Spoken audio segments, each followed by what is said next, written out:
Hey, film friends, I'm Nick Furman, and guys, I'm the problem. It's me. No, but really, oh wait, sorry. This is Furman on Film, a podcast where we break down movies with some of my closest friends and special guests. But I did a bad thing. Every week, I get in front of you and I tell you how the IP machine is killing original filmmaking and movie making and storytelling, how the beloved middle has all but disappeared from today's films, and yet I went and took my kids to the new Marvel movie on opening night. No. Guys, it gets worse. Guys, I really, really freaking liked it. Ugh. This is Thunderbolts.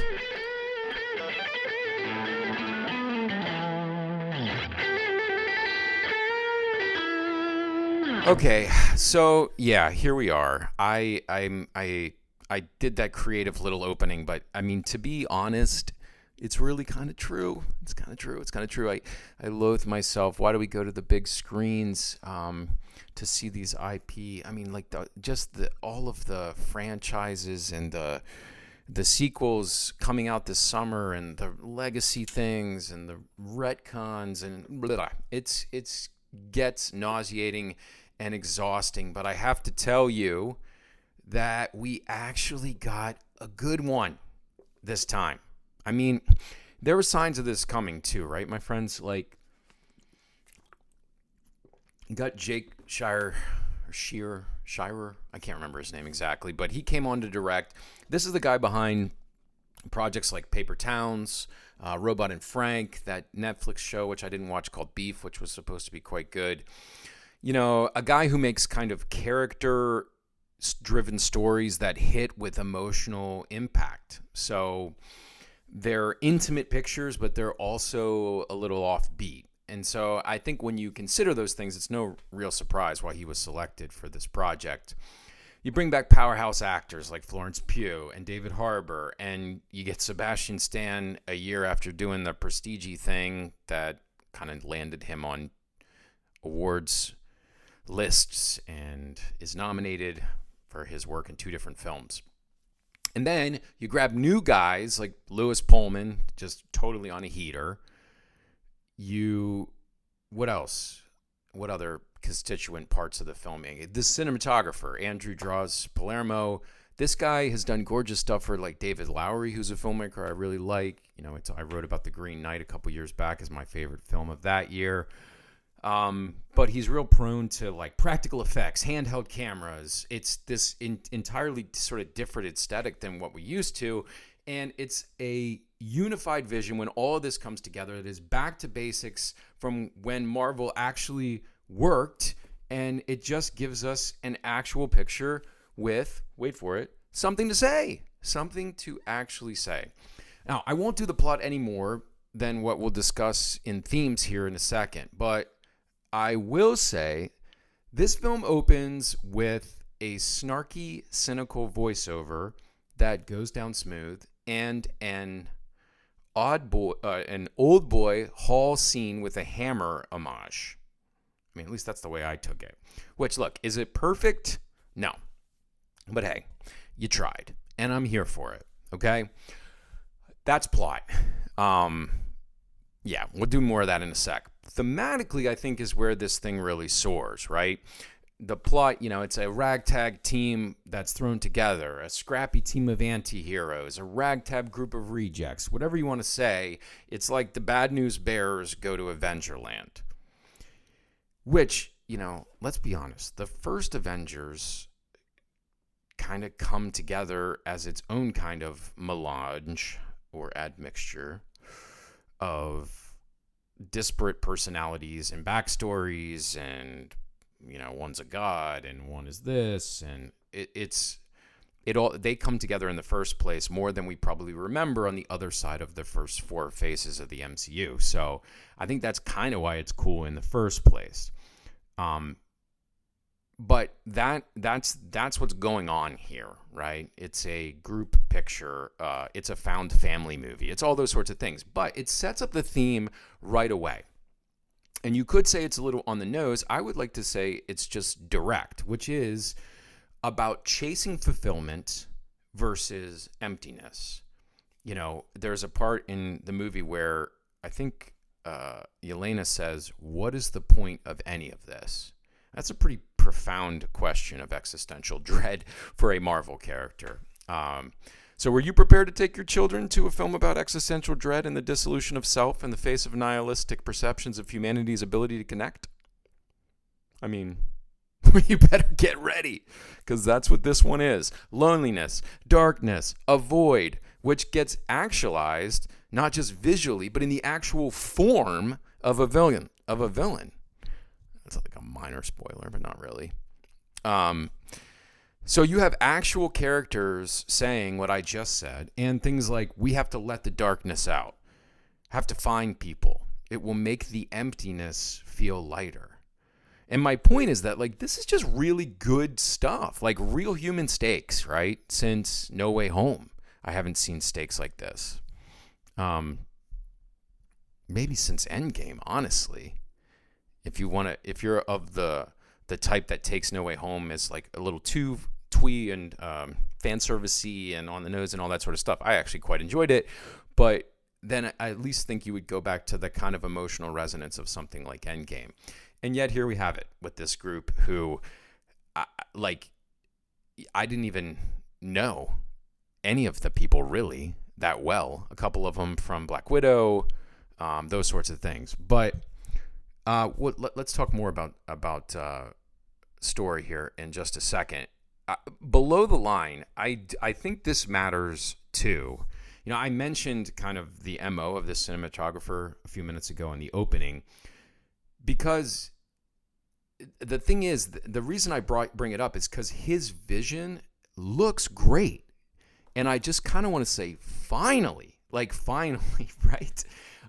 Versus, you know, all these things shot on the volume with green screens and CGI battles to end all your films, and, you know, the quantum universe, and just stuff that looks like garbage. And this one actually has shots that are on location. You know, doesn't end in a giant green screen CGI battle. The CGI itself that's there is better rendered. It actually looks solid. There's practical effects. And, you know, I mean, this is what happens when you have an emotional and a thematic through line, and then visual motifs like trauma rooms, which actually land as a payoff for the emotional resonance that you're building. That's what's actually happening here. These things are working in tandem. And when you do that, guys, secret, that's how you make a good movie. That's how you actually make a good movie. So there you go.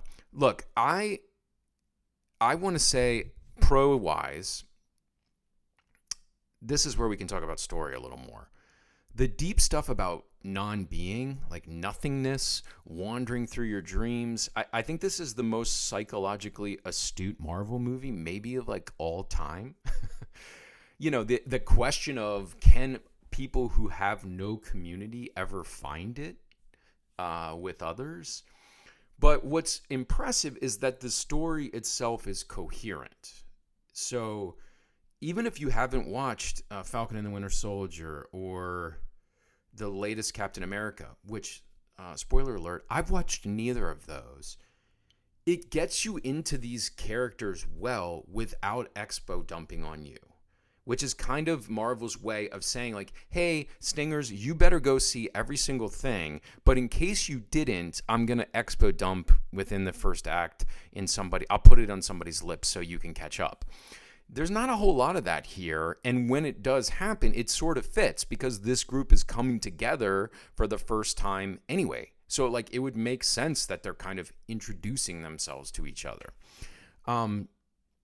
So it doesn't need anything that comes before it or after it to feel like a complete and worthwhile cinematic experience all by itself. And I think that's really significant. It makes me want to like it more because of everything I've been saying about the death of original filmmaking. So, yeah, you know, you've got heartfelt stories, emotional depth. Like there's a sidewalk scene between Harbour and Pugh where you're like, wow, like there's real actors cooking here, great chops on display, and that helps with all of this sort of pathos that you're building. So, and I think it could be derided, I guess, for like tonal imbalance, but I actually found the seesawing to be really pretty convincing, which is to say that it's both quippy and also about depression. I mean, really, like a very right there in your face metaphor. So, I guess what I'm saying is that this is just well-crafted storytelling for a change, and thank goodness. Cons, what do you want to say against it? I don't think Wyatt Russell's that good in this movie. I haven't watched, like I said, I didn't watch the shows, so I don't know. His name is, I think, U.S. State. That's really, is that his character name, guys? Leave me a comment about that. Maybe someone can explain to me how the hell that makes sense, because it's a little weird. But I thought he was kind of weak, and I do think it takes the picture a while to kind of get humming, especially with the humor. So it doesn't like all kind of land, and then Harbour shows up and it's like, boom, Oasis. This is all funny. But I mean, Pugh always lands for me because when she just does sort of nihilistic snark really, really well. And, they are, like I said, they're all kind of trying to get to know each other. So, like, the awkward moments of dialogue in the first, 40 minutes or so, somewhat fit, even as you're kind of going, okay, is this film headed somewhere?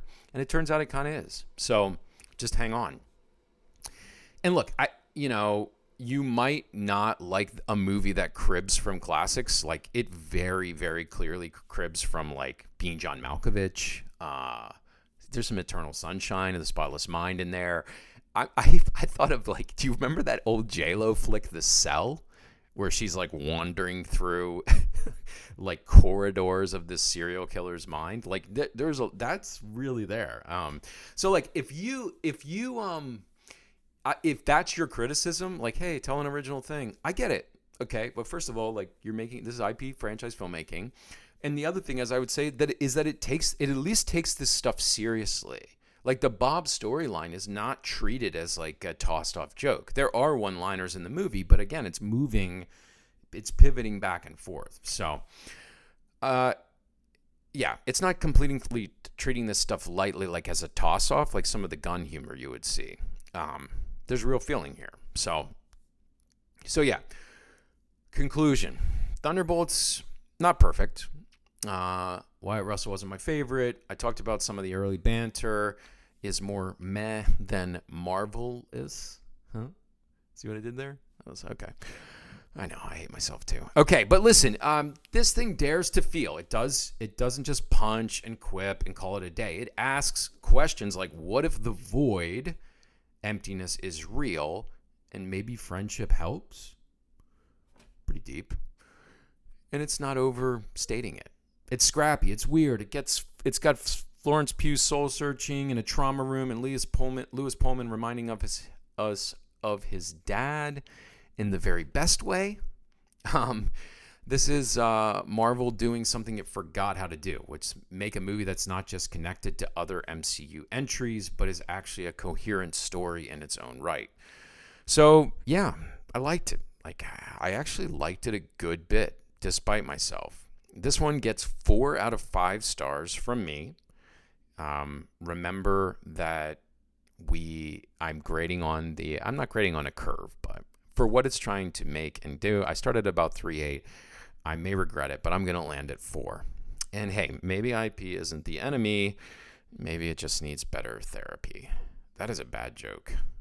When I wrote that, I actually thought that you might think that was funny. Wow. Whew. Tough times. Anyway, until next time, guys, I'm Nick Furman. This is Furman on Film. Stay firm, my friends.